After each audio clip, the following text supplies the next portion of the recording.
Hey folks, today we're going to deal with the idea of the fall of Rome. A lot of times, unfortunately, a lot of people sort of just mischaracterize the decline and the ultimate fall of the Western Roman Empire. There's a different idea on the Eastern Roman Empire, and we'll get there in a minute. But a lot of times, though, you hear just sort of this simplistic, oh, well, Rome was letting in lots of immigrants, or Rome was politically unstable and that's why they fell. Or, I've even heard some accusations that most of the plumbing in Rome was made of lead pipes, which, to a large degree it was. It's a really pliable, easy to work with metal. Lead's unfortunately poisonous, and consuming enough of it will give a person mental problems. It'll slow down a lot of your thinking. It will incapacitate you pretty heavily eventually. Unfortunately, we recently saw that up in Flint, Michigan. Um, those kind of issues there. But we just can't boil down the decline of the Western Roman Empire to one single simple kind of cause. It would be a lot easier to do that, but most things don't work that way.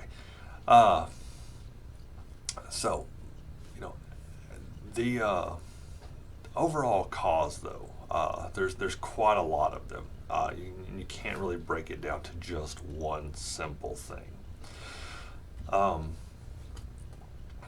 Lead pipes probably didn't really have very much, if anything, to do with these.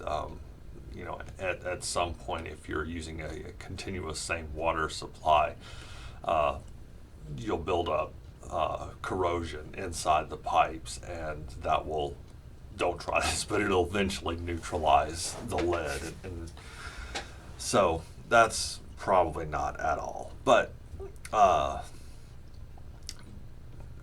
as Rome starts to decline, there are a number of different really serious problems.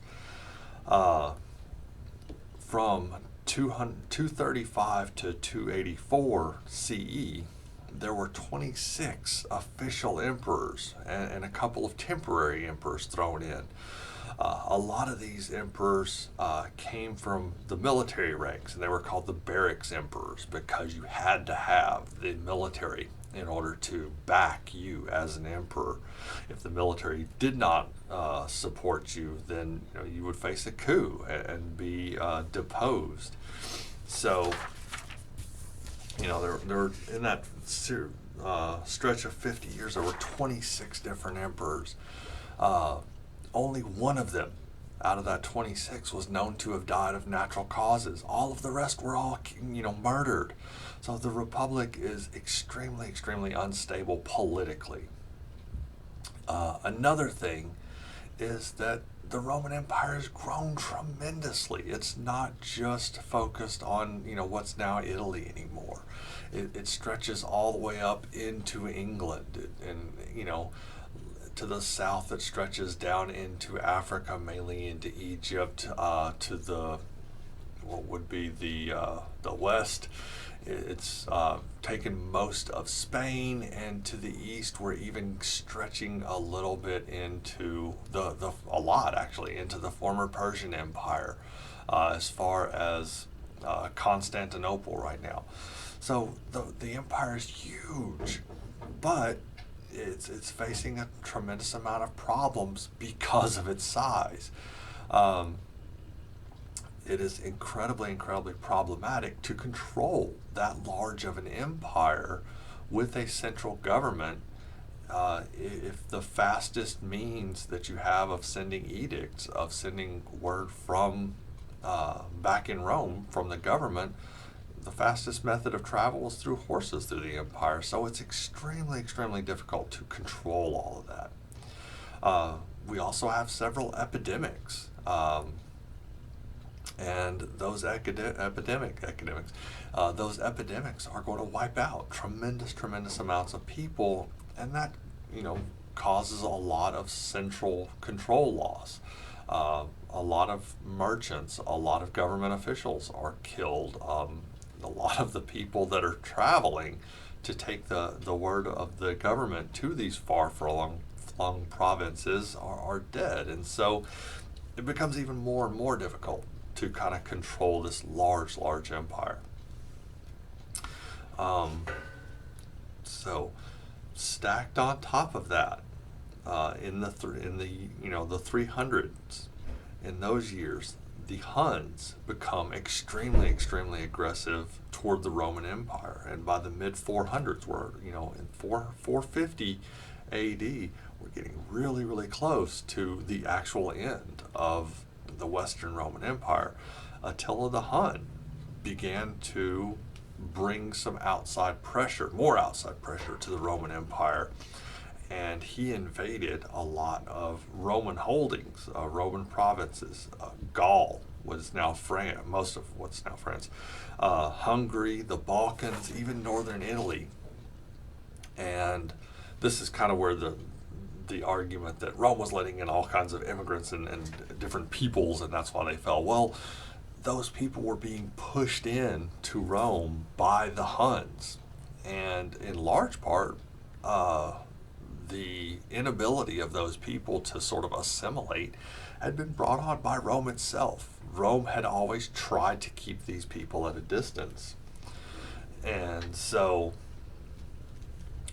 when it came time that Rome actually needed these people, because they absolutely needed those people to, bring into the Roman legions to resist the Huns, it was kind of too late to really assimilate them into the empire all at once. This was a very tall order. And so a lot of these people responded in the way that Rome was treating them. They acted like mercenaries that were more loyal to what they were being paid than to Rome itself. And so, all of these various situations all kind of conspired to result in the collapse of the Western Roman Empire. And in 476, Rome has the last actual Roman emperor that was from Rome itself, Emperor Romulus Augustus, and he ruled for about a year. He was ultimately deposed by a Germanic Roman emperor, General Odoacer, and he assumed control of Rome. And after 476, Rome never has another actual Roman in charge of the empire. And it, after this point, for a period of time, Rome will descend into chaos, and it will fracture, unfortunately. And so we'll have the emergence of the Merovingians in France, and we'll have some problems with barbarians, but with Vikings up in England and also in France. But the Western Roman Empire really kind of descends into chaos. Here's the thing, though. That's the western part of the empire. The eastern part of the empire, in the book it'll talk about this. The empire has been split up because it becomes so hard to govern all of those territories.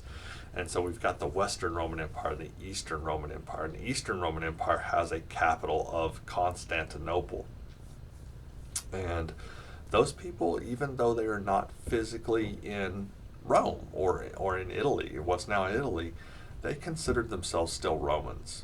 And their form of government was very much Roman. They are continuing with Roman traditions and practices. And this empire, known as the Eastern Roman Empire, they will continue for another 1,000 years until they are ultimately overthrown by the Ottoman Turks in 1453. So, this idea that the Roman Empire collapses in 476 for a simple reason, and that's it, that is not at all. It's much more complicated. There's all kinds of reasons why Rome itself the Western Roman Empire anyway, actually falls. And then you also have to deal with this idea that it doesn't actually fall because there's a lot of people over in the eastern part of the empire in Constantinople. They consider themselves Romans. They will make some changes. A couple of things. Like I said, they're going to continue a lot of stuff. The Roman laws themselves and the Roman law schools are going to absolutely continue basically the same. But they're going to make some changes.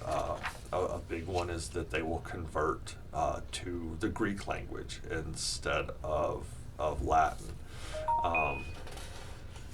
And later on, in 1054, about 500 years from the fall of the Western Roman Empire, the church, the Catholic Church, will split, and we'll address that later on. But we'll have in sort of a recovered, what's now Italy, we'll have the Roman Catholic Church that's going to continue back in Rome, and we'll see that kind of playing out over in Constantinople because of some politics at first, not really so much beliefs at first, but that'll kind of come into play later. But you'll have the Greek Orthodox Church, and so this is actually referred to, it's got an awesome name, the Great Schism. And that happens in 1054. It's not a lot of open hostility, but it's just politics within the church that's actually pretty interesting. But yeah, that's the fall of Rome. A lot more complicated and not quite the fall that we think of in 476. So thanks.